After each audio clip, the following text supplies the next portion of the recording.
नमस्कार, किसान समाचार में आपका स्वागत है। मैं हूं रेशमा आपके साथ। आइए नजर डालते हैं इस वक्त की हेडलाइंस पर। कृषि मंत्रालय का साथी पोर्टल एवं मोबाइल ऐप किसानों के लिए बन रहा है वरदान। किसान इसकी सहायता से गुणवत्तापूर्ण बीजों का इस्तेमाल करके कमा रहे हैं मुनाफा।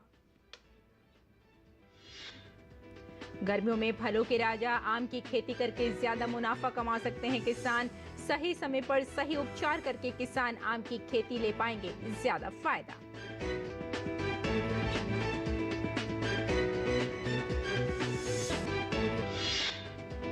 देश भर में इस समय गेहूं की कटाई का समय चल रहा है। ऐसे में जिन किसानों ने हाल ही में विकसित गेहूं की नई उन्नत किस्म करण शिवानी DBW 327 की खेती की थी, उन्हें मिल रही है बम्पर पैदावार। गेहूं की ये किस्म ICAR के गेहूं एवं जौ अनुसंधान संस्थान करनाल द्वारा की गई है विकसित। और अब समाचार विस्तार से। प्रधानमंत्री नरेंद्र मोदी ने पश्चिम बंगाल के मालदा में विशाल जनसभा को संबोधित किया। पीएम ने कहा कि यहां के किसानों ने अपनी मेहनत और अपनी फसल की गुणवत्ता के कारण यहां के आम और मखानों को पूरी दुनिया में प्रसिद्ध बनाया है। अपने किसान भाइयों की प्रगति के लिए हम पश्चिम बंगाल में फूड प्रोसेसिंग इंडस्ट्री को लगाएंगे, जिससे हमारे किसान भाइयों की आमदनी में 2 गुना मुनाफा होगा। हम कहते हैं कि हमारे मालदा के किसानों का आम और मालदा के किसानों का मखाना पूरी दुनिया में फेमस है। उनकी आमदनी बढ़े, उन्हें ज्यादा पैसा मिले, इसके लिए यहां फूड प्रोसेसिंग इंडस्ट्री लगाएंगे। आम को फलों का राजा कहा जाता है। गर्मियों में पूरे देश में लोग आम का स्वाद लेने को बेताब रहते हैं। ऐसे में किसान आम की खेती करके मुनाफा कमा सकते हैं। किसानों को आम की खेती करने के लिए कृषि मंत्रालय ने दिशा निर्देश जारी किए हैं। इन्हें अपनाकर किसान अपनी फसल को कीटों और रोगों से बचाकर अपनी फसल को नुकसान से बचा सकते हैं। कृषि वैज्ञानिकों का कहना है कि जिन किसानों ने बरसात के मौसम में आम के नए पौधे लगाए थे और उन्हें पाले से बचाने के लिए उनके ऊपर छप्पर बनाए थे, वे उन छप्परों को ऊपर से हटा दें, जिससे उनको पर्याप्त मात्रा में धूप मिल सके। इस बदलते मौसम में आम में मिली बग का खतरा अधिक रहता है। ये आम की फसल को सबसे ज्यादा नुकसान पहुंचता है। ऐसे में किसान भाई इसके लिए पेड़ों के तने पर पॉलिथीन की 3 फुट चौड़ी पट्टी बांध देनी चाहिए। इसके अलावा 250 ग्राम प्रति पेड़ की दर से क्लोरोपाइरिफास और धूल की 1.5% मात्रा को पेड़ के चारों ओर की मिट्टी में मिला लेना चाहिए। वहीं प्रौढ़ की कीड़ों को मारने के लिए किसान भाई पेड़ों के नीचे की मिट्टी की सतह पर परजीवी ब्यूवेरिया बेसियाना या 5% नीम बीज की ग्रीसेट का प्रयोग करना चाहिए। बागों में लगने वाला ये कीट पेड़ के कोमल प्ररोहों और पत्तियों से रस चूस लेते हैं, जिससे छोटी अवस्था में ही फल गिरने लग जाते हैं, जिसके कारण आम की फसल से उत्पादन कम मिलता है और बागबान किसान को नुकसान उठाना पड़ता है। ऐसे में किसान भाई इसकी रोकथाम के लिए कार्बोरिल 2 मिलीलीटर प्रति लीटर पानी या क्लोरोपाइरिफास की 5 मिलीलीटर मात्रा को 1 लीटर पानी में घोलकर छिड़काव करें। वहीं किसान भाई आम की फसल को चूर्णित असिता के प्रकोप से बचाने के लिए 250 ग्राम कैराथेन का 500 लीटर पानी में घोल बनाकर छिड़काव कर सकते हैं, या फिर ट्राइमेमेकान 0.1% को 1 मिलीलीटर मात्रा को 1 लीटर पानी में मिलाकर इस्तेमाल करना चाहिए। आम की खेती करने वाले किसान अगर बताए गए उपयोगों को अपनाते हैं, न केवल वो अपने आम की फसल को हर तरह से बीमारी से सुरक्षित रख पाएंगे, बल्कि आम की खेती करने वाले किसानों को ज्यादा फायदा भी मिलेगा। और देश भर में इस समय गेहूं की कटाई का समय चल रहा है। ऐसे में जिन किसानों ने हाल ही में विकसित गेहूं की नई उन्नत किस्म करण शिवानी DBW 327 की खेती की थी, उन्हें इसकी बम्पर पैदावार मिल रही है। इतना ही नहीं, गेहूं की इस किस्म ने अब तक का सबसे अधिक प्रति एकड़ की दर से पैदावार देने के रिकॉर्ड भी बना लिया है। भारतीय कृषि अनुसंधान परिषद ICAR से प्राप्त जानकारी के अनुसार करण शिवानी किस्म अब तक की सबसे अधिक पैदावार देने वाली किस्म बन गई है। गेहूं के इस नई किस्म से पंजाब और हरियाणा के किसानों ने रिकॉर्ड तोड़ पैदावार की है।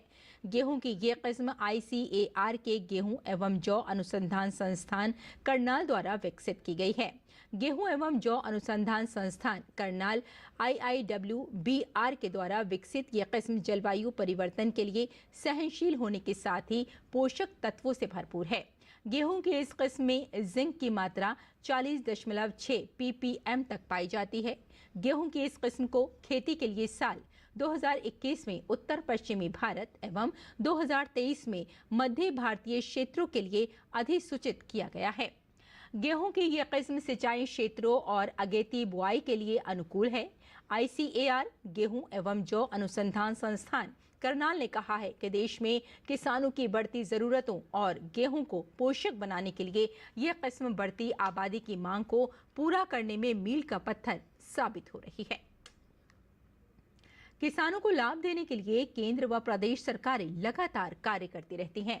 ऐसे में अब उत्तर प्रदेश से किसानों के लिए एक अच्छी खबर आई है। योगी सरकार ने किसानों की आय बढ़ाने व उन्हें समृद्ध बनाने के लिए वित्त वर्ष 2024-25 में 60 लाख मीट्रिक टन गेहूं खरीदने का लक्ष्य तय किया है। इसके लिए सरकार ने राज्य भर के 6,500 क्रय केंद्र संचालित करने का लक्ष्य रखा है। फिलहाल 6,416 क्रय केंद्र चल रहे हैं। इसके लिए CM योगी ने गेहूं खरीद के पर्यवेक्षण के लिए नोडल अधिकारियों को भी तैनात किया है। अभी तक 6,414 क्रय केंद्रों पर 2,75,000 से ज्यादा किसानों ने रजिस्ट्रेशन कराया है। अभी तक 1,91,000 से अधिक किसानों का सत्यापन हो चुका है। इन किसानों में से तकरीबन 72,100 ने पब्लिक पोर्टल और 2,02,000 से अधिक का एजेंसियों ने पंजीकरण कराया है। मुख्यमंत्री के निर्देश पर नोडल अधिकारियों ने शासन को अपनी रिपोर्ट सौंप दी है। आगे बढ़ते हैं। कृषि मंत्रालय ने साथी पोर्टल एवं मोबाइल ऐप की शुरुआत की है। अब इसकी सहायता से किसानों के साथ बीजों की धोखाधड़ी नहीं होगी। इसकी सहायता से पता लगाया जा सकता है कि किसी बीज की गुणवत्ता कितनी सही और कितनी गलत है। इस सिस्टम में QR कोड भी है। पशुपालन से जुड़े किसान कैसे अपने पशुओं को पौष्टिक एवं हरा चारा देकर न केवल अपनी आमदनी बढ़ा सकते हैं बल्कि खेतों में अपनी पैदावार को भी बढ़ा सकते हैं। इसके लिए कृषि अनुसंधान केंद्र ने किसानों के लिए दिशा निर्देश जारी किए हैं। दरअसल हर साल गर्मी के दिनों में पशुओं के लिए हरे चारे की कमी अधिकांश ग्रामीण क्षेत्रों में एक आम समस्या है। गर्मी में पशुओं को हरा चारा न मिलने की वजह से न केवल पशुओं के दूध उत्पादन में कमी आती है बल्कि इसका असर उनकी सेहत पर भी पड़ता है। इसके समाधान के लिए किसान गर्मी के मौसम में हरे चारे की खेती कर सकते हैं। किसान इस समय प्रमुख हरे चारे में मक्का, लोबिया, ज्वार आदि फसलों की उन्नत किस्मों की बुआई कर सकते हैं। हरे चारे में लोबिया पशुओं के लिए उत्तम पशु आहार है। लोबिया का बीज जहां भोजन में एक पौष्टिक आहार है, वहीं पशुओं के लिए सस्ता पशु आहार है। लोबिया प्रोटीन, कैल्शियम और आयरन का अच्छा स्रोत है। लोबिया के बीज में उच्च मात्रा में पोषक तत्व पाए जाते हैं। गर्मियों में लगाई गई लोबिया की फसल में सिंचाई सबसे अधिक महत्वपूर्ण है क्योंकि मिट्टी में पानी की कमी रहती है। लोबिया के लिए 3 से 4 सिंचाई की आवश्यकता होती है। झारखंड की राजधानी रांची में बर्ड फ्लू की दस्तक होने के बाद राज्य सरकार एक्शन में आ गई है। रांची में बर्ड फ्लू की पुष्टि होने के बाद संक्रमित क्षेत्र में चिकन अंडे की बिक्री पर अगले आदेश तक रोक लगा दी गई है। पशुपालन विभाग ने भी हॉटवार फार्म में 1 किलोमीटर के दायरे में पाली जा रही 1700 मुर्गी और 450 बत्तख को मार दिया है और डिसइंफेक्शन का काम भी जोरों पर है। हर आवश्यक जरूरी कदम उठाए जा रहे हैं। बढ़ते प्लास्टिक प्रदूषण पर लगाम लगाने के लिए पहली वैश्विक संधि का मसौदा तैयार करने को लेकर वैश्विक नेता कनाडा की राजधानी ओटावा में एकत्रित हुए, जहां गहन बातचीत की गई। इस बैठक में संधि में शामिल किए जाने वाले तथ्यों पर चर्चा की गई।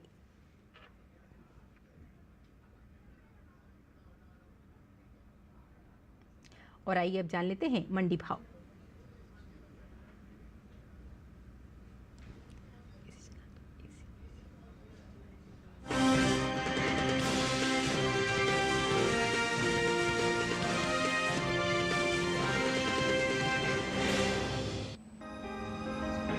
कृषि उपज मंडियों में 25 अप्रैल को तिल की आवक सीमित देखने को मिली। बात भाव की करें तो गुरुवार को ज्यादातर कृषि उपज मंडियों में तिल के सौदों में उठापटक के साथ कारोबार हुआ। हालांकि कुछ मंडियों में इस दौरान तिल के भाव में कोई बदलाव देखने को नहीं मिला। एग मार्केट के मुताबिक गुजरात की धोराजी मंडी में 24 अप्रैल को सफेद तिल का भाव रहा 12,255 रुपए।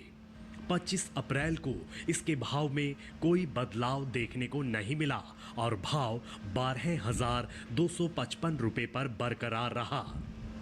राज्य की ही राजकोट मंडी में इस दौरान काले तिल के सौदों में नरमी के साथ कारोबार हुआ। यहां 24 अप्रैल को काले तिल का भाव था 13,978 रुपए। 25 अप्रैल को इसके सौदे 450 रुपए लुढ़क कर 13,528 रुपए पर हुए। वहीं राजकोट मंडी में सफेद तिल के भाव में उछाल देखने को मिला। यहां बीते बुधवार को सफेद तिल का भाव रहा 12,650 रुपए। गुरुवार को इसके सौदों में 428 रुपए का उछाल आया और भाव जा पहुंचा 13,078 रुपए प्रति क्विंटल पर।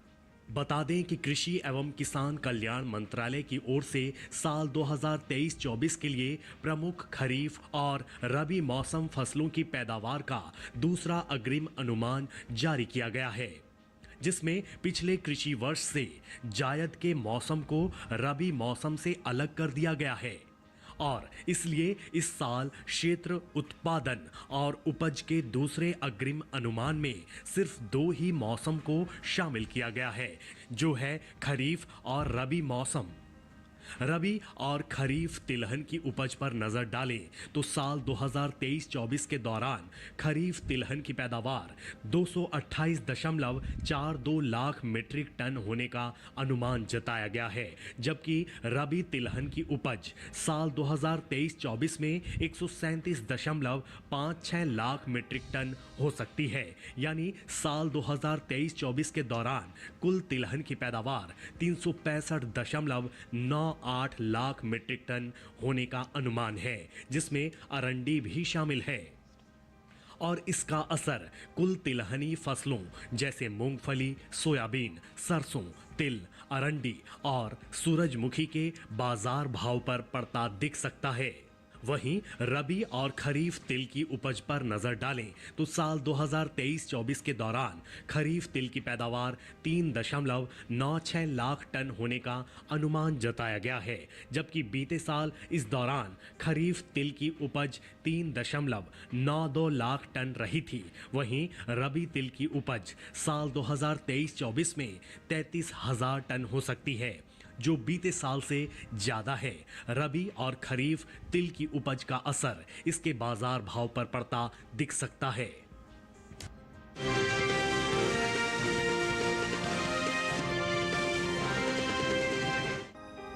कृषि उपज मंडियों में इन दिनों कपास की आवक सीमित बनी हुई है। भाव की बात करें तो गुरुवार को ज्यादातर कृषि उपज मंडियों में कपास के सौदों में उठापटक के साथ कारोबार हुआ। एग मार्केट के मुताबिक गुजरात की जंबूसर मंडी में 24 अप्रैल को कपास का भाव रहा 6,600 रुपए। 25 अप्रैल को इसके भाव में 100 रुपए की तेजी आई और भाव जा पहुंचा 6,700 रुपए प्रति क्विंटल पर। वहीं कावी मंडी में इस दौरान कपास के सौदों में बढ़त के साथ कारोबार हुआ। यहां 24 अप्रैल को कपास का भाव था 6,600 रुपए। 25 अप्रैल को इसके सौदे 200 रुपए उछलकर 6,800 रुपए पर हुए, जबकि राज्य की ही सावरकुंडला मंडी में इस दौरान कपास के भाव में नरमी देखने को मिली। यहां 24 अप्रैल को कपास का भाव रहा 7,130 रुपए। 25 अप्रैल को इसके सौदों में 427 रुपए की भारी गिरावट आई और भाव 6,703 रुपए पर आ गया।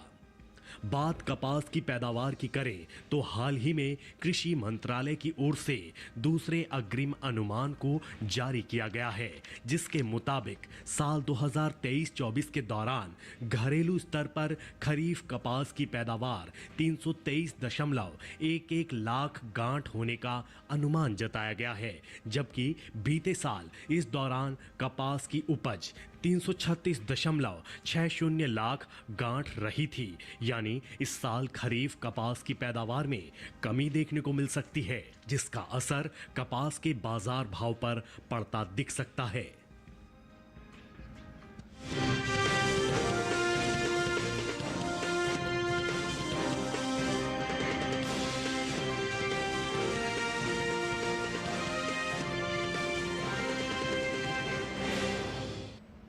और आइए अब जान लेते हैं कि किसान इस मौसम में कैसे रखें अपनी खेती का ख्याल।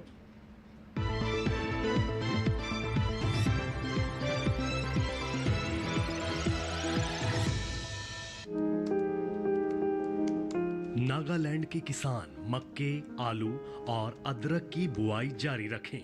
मिजोरम के किसान झूम मक्का की बुआई जारी रखें। मिजोरम में ही धान में जल स्तर 5 से 8 सेंटीमीटर के बीच बनाए रखें। मेघालय में इस समय खीरा, लौकी, कद्दू और करेले की भी बुआई की जा सकती है।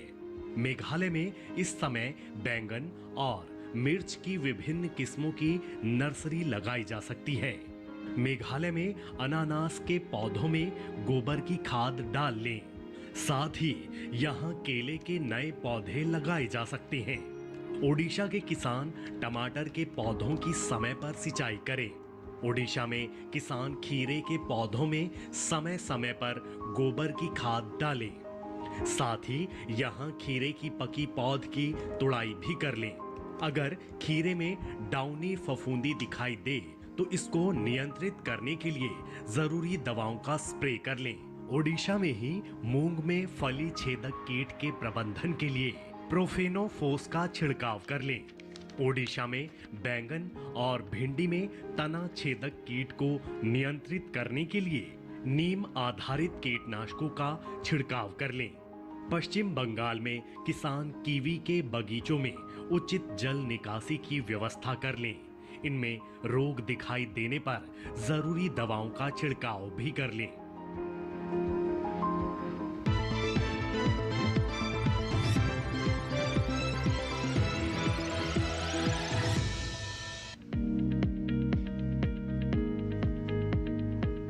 धनिये की खेती के लिए दोमट मिट्टी सबसे अच्छी मानी जाती है।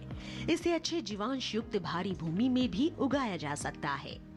खेत में जल निकासी का उचित इंतजाम जरूरी है। बोने से पहले खेत को अच्छी तरह जोत ले और मिट्टी को भुरभुरा बना ले। साथ ही मिट्टी को समतल कर ले। आखिरी जुताई में 100 से 120 क्विंटल प्रति हेक्टेयर की दर से गोबर की खाद मिला दे। बीज की मात्रा बुआई और सिंचाई की दशा पर निर्भर करती है। सिंचित दशा में 12 से 15 किलो बीज प्रति हेक्टेयर डालें, जबकि असिंचित दशा में इतनी ही जमीन के लिए 25 से 30 किलो बीज की जरूरत होगी। बोने से पहले बीज को उपचारित जरूर कर लें। साथ ही बुआई से पहले बीज को 12 घंटे पानी में भिगो कर रखें। कतार से कतार की दूरी 20 से 30 सेंटीमीटर, जबकि गहराई 2 से 2.5 सेंटीमीटर रखें। पूरी फसल में 4-5 सिंचाई की जरूरत होती है। पहली सिंचाई बुआई के 30 से 35 दिन बाद, दूसरी 60 से 70 दिन बाद, तीसरी 80 से 90 दिनों के बाद और चौथी 100 से 105 दिन बाद करें। पहली सिंचाई के बाद निराई गुड़ाई करके खरपतवार निकाल दें। 1 माह बाद फिर से निराई गुड़ाई करें। खरपतवार की रोकथाम के लिए विशेषज्ञों की सलाह पर उचित दवाओं का छिड़काव करें। धनिये में उकठा रोग चूर्णिल आसिता रोग हो सकता है। इसे ग्रामीण भाषा में दहिया भी कहा जाता है। रोकथाम के लिए रोग अवरोधी प्रजातियां बोकर भी बीमारियों से बचा जा सकता है। फसल चक्र अपनाना भी बेहतर रहता है, लेकिन किसान इस बात का ध्यान रखे कि फसल में किसी भी तरह की दवा का छिड़काव करने से पहले कृषि विशेषज्ञों की सलाह जरूर ले। पूरी फसल होने पर पत्तियों की तुड़ाई सावधानी से करें। ध्यान रहे तोड़ते समय पत्तियां बर्बाद ना होने पाए। 1 हेक्टेयर जमीन से 125 से 140 क्विंटल तक हरी पत्तियां ली जा सकती है।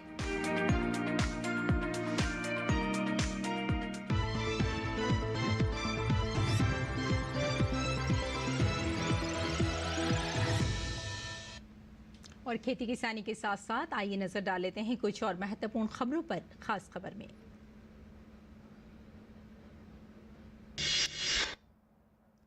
सुप्रीम कोर्ट ने ईवीएम और वीवीपैट के 100% मतदान वाली याचिका को खारिज कर दिया। जस्टिस संजीव खन्ना और जस्टिस दीपांकर दत्ता की पीठ ने इस संबंध में दायर कई जनहित याचिकाओं पर अपना फैसला सुनाया है।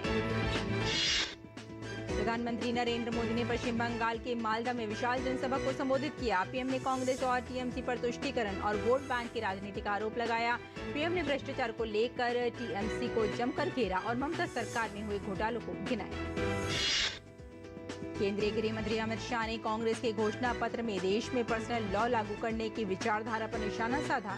इसी के साथ उन्होंने जनता को आश्वासन दिलाया कि भाजपा यूसीसी को देश में लागू कराएगी। भारतीय जनता पार्टी के राष्ट्रीय अध्यक्ष जेपी नड्डा ने कहा कि एससी, एसटी और ओबीसी के अधिकारों को छीनकर मुसलमानों को देना कांग्रेस और इंडी गठबंधन का छुपा हुआ एजेंडा है। कांग्रेस कहती है कि देश के संसाधनों पर पहला हक मुसलमानों का है, जबकि प्रधानमंत्री मोदी कहते हैं कि संसाधनों पर पहला हक गरीबों का है। उत्तर प्रदेश के मुख्यमंत्री योगी आदित्यनाथ ने कांग्रेस पर आरोप लगाते हुए कहा कि वो विरासत टैक्स और तुष्टीकरण की राजनीति करती है। उन्होंने कहा कि कांग्रेस देश के लोगों की मेहनत से अर्जित की गई संपत्ति को हड़प लेना चाहती है। केंद्रीय मंत्री अनुराग सिंह ठाकुर ने एक बार फिर विरासत कर को लेकर कांग्रेस पर हमला बोला है।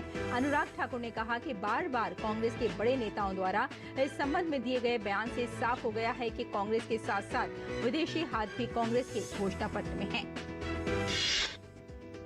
केंद्रीय मंत्री निर्मला सीतारमण ने बेंगलुरु में एक मतदान केंद्र पर मतदान किया। निर्मला सीतारमण ने इस मौके पर इस बात पर खुशी जताई कि लोग खासकर सीनियर सिटीजन्स और first time voters polling booth तक पहुंच रहे हैं और मतदान कर रहे हैं। केंद्रीय मंत्री गजेंद्र सिंह शेखावत ने अपने संसदीय क्षेत्र राजस्थान के जोधपुर में मतदान किया। साथ ही उन्होंने इस बार मत प्रतिशत बढ़ने की उम्मीद जताई। केरल के मुख्यमंत्री पिनाराई विजयन ने कन्नूर के एक मतदान केंद्र पर मतदान किया।